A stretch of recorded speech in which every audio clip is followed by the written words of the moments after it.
Qala musannifu rahimahumullah ta'ala wa nafa'ana bi'ulumihi wa amaddana bi asrarihi fid darain. Al-thani takbiratul ihram. Al-thani bermula rukun yang kedua daripada 13 rukun semayang ialah takbiratul ihram. Apa itu takbiratul ihram? Takbiratul ihram ini ialah takbir yang mengharamkan perkara halal seperti makan, bercakap dan seumpamanya, haram dilakukan ketika solat. Maksudnya di sini perkara-perkara halal tersebut sebelum solat, sebelum takbiratul ihram sah kita halal. Tapi jika di dalam solat haram hukumnya. Wa yata'ayyanu 'ala al-qadiri Allahu akbar. Wa yata'ayyanu, dan tertentu ia takbir atas orang yang kuasa, yakni mampu bertutur Allahu akbar. Okay. Maksudnya di sini wa yata'ayyanu, tertentu takbir ni atas orang yang mampu. Maksudnya jika orang tu mampu menentukan Allahu akbar, maka wajib baginya untuk menentukan Allahu akbar. Tapi bagaimana pula dengan orang-orang yang baru masuk Islam? Bagi orang-orang yang baru masuk Islam ini dan dia tidak boleh bertutur Allahu akbar, maka dibolehkan baginya untuk bertutur mengikut bahasanya sendiri. Wala taduru ziyadatu la tamna'ul isma, ay isma takbir kallahul akbar. Wala taduru ziyadatu, dan tiada beri mudarat oleh tambahan dan tidak menghalang ia pada nama takbir. Maksudnya di sini jika kita menambah perkataan yang sedikit pun dia tidak memberi mudarat dan tidak menghalang. Sebab apa? Sebab kita tambah sedikit saja perkataan. Contohnya alif lam pada akbar menjadi Allahul akbar. Maka tidak beri mudarat pada solat kita. Dalam kata yang lain, sah solat kita. Wa kaza Allahul jalilu akbaru fi as-sahih. Wa kaza ay kallahu akbaru fi adami darar. Dan seperti demikian pada lafaz Allahu akbar ni dia tidak beri mudarat. Seperti kalau kita tambah perkataan al-jalil pada Allahu akbar. Kalau kita tambah al-jalil dia jadi Allahul jalilul akbar. Maka sah solat kita dan tidak memberi mudarat. Sebab apa? Sebab kita hanya tambahkan sedikit perkataan sahaja.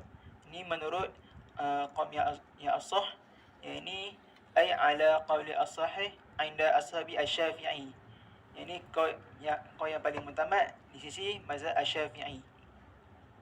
La akbarullahu ala sahihi, dan tidak sah akbarullahu di sisi qaul yang sahih. Maksudnya di sini kalau kita masa takbiratul ihram ni kita sebut akbarullahu, hukumnya tidak sah solat kita. Sebab apa? Sebab akbarullah ni dia tidak dinamakan sebagai takbir di sisi qaul yang sahih. Yang ini di sisi mazhab asy-Syafi'i. Wa man ajaza tarjama wa wajaba ta'allumu in qadara. Wa man ajaza tarjama, dan sesiapa yang lemah bertutur, yang ini maksudnya dia tidak mampu menentukan Allahu akbar, nescaya ia menterjemah pada mana-mana bahasa.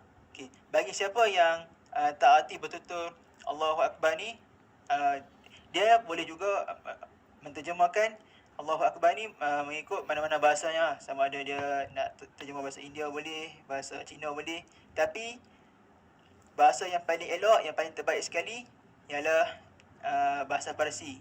Sebab apa? Sebab bahasa Parsi ni dia mengandungi nahu tata bahasa yang bagus. Wa wajaba ay ala man ajaza ta'allumu in qadara, dan wajib atas orang yang lemah bertutur ini belajar jika ia mampu. Okey. Bagi orang yang lemah bertutur ni tapi dia mampu untuk belajar, maka wajib untuknya untuk belajar menentukan Allahu akbar. Tapi kalau dia ni tak erti juga, maka dia perlulah berusaha untuk menentukan Allahu Akbar ni. Wa yusannu raf'u yadayhi fi takbiri hazwa mankibaihi. Dan disunatkan mengangkat oleh musalli, yakni orang-orang yang solat, tangannya pada takbirnya membetuli dua bahunya. Okay. Dan, maksudnya di sini, dan disunatkan kepada kita ni musalli untuk mengangkat tangan, pada takbir membetuli dua bahunya. Okay, maksudnya di sini kalau kita nak solat, kita kenalah angkat dua tangan kita ni, angkat dua tangan kita membetuli bahu kita. Yang ini mengangkat tangan sama paras dengan bahu kita, dan hujung jari ni mestilah di hujung telinga, seperti mana yang saya buat ni. Beginilah caranya. Allahu Akbar. Okay. Wal asahhu raf'uhu ma'a ibtidaihi. Dan bermula qaul yang mutamad, angkatnya musalli ni bersama permulaan takbir. Okey. Wal asahhu raf'uhu ay raf'u yadayhi. Dan bermula qaul yang mutamad, yang ni di sisi mazhab Asy-Syafi'i, angkatnya musalli ni akan tangannya bersama permulaan takbir. Maksudnya di sini kalau pada mula-mula takbir ni, pada tangan kita nak angkat takbir, waktu tu juga kita kena angkat tangan kita. Dan kita nak ucap Allahu Akbar, Allah, kita angkat tangan kita dah. Dan lepas angkat tangan kita tu, Akbar ni kita letak tangan kita ni di bawah dada dan di atas pusat. Wa yajibu qarnu an-niyati bitakbiri. Dan wajib menyertakan niat dengan takbir. Wajib maksudnya di sini, waktu kita nak solat tu, kita kena sertakan niat masa kita takbir. Okey, niat apa itu yang kita kena masukkan?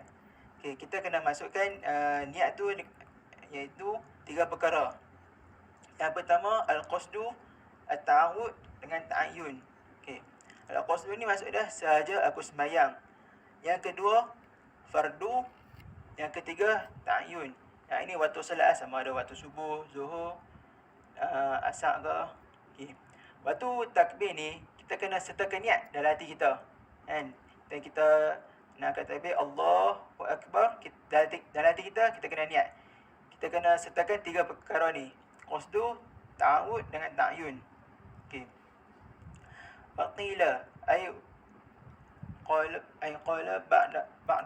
ba'dal fuqaha yakfi ay qarnu an-niyat bi awwalihi. Okey, wa qila, dan telah berkata setengah ulama fiqh, yakfi ay qarnu an-niyat bi awwalihi, memadai jika kita sertakan niat dengan awalnya takbir.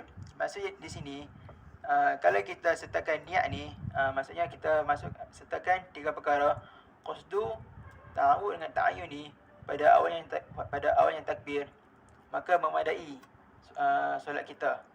Maksudnya kalau time kita ucap Allah, tapi dalam hati kita ni kita dah niat, kita dah sertakan 3 perkara tersebut, dan pada akbar ni kita tak niat apa dah, maka memadai bagi kita, maksudnya sah solat kita. Sebab apa? Sebab menurut setengah ulama fiqh.